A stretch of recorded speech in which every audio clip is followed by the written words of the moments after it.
अन्तवत्तु फलं तेषां तद्भवत्यल्पमेधसां देवान् देवयजो यान्ति मद्भक्ता यान्ति मामपि।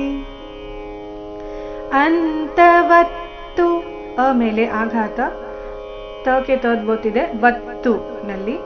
ಅಂತವತ್ತು ಫಲಂತೇಷಾನ್ ತೇಷಾನ್ ತೇ ದೀರ್ಘ, ಮೂರ್ಧನ್ಯಾಶ ಆಕಾರದೊಂದಿಗೆ ದೀರ್ಘ.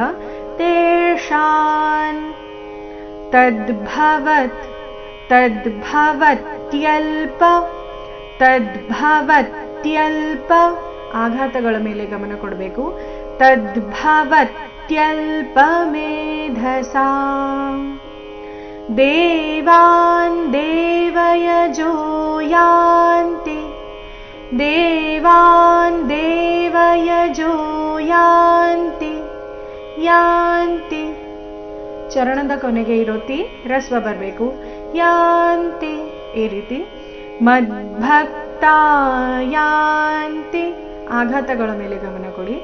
ಮದ್ಭಕ್ತಾ ಯಾಂತಿ ಮಾಮಪಿ ಮಾಮಪಿ. ಪೂರ್ತಿ ಶ್ಲೋಕ.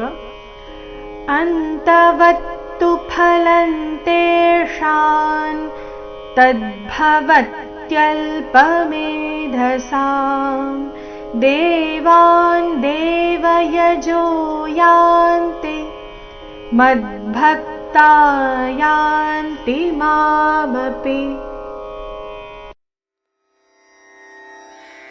ರನ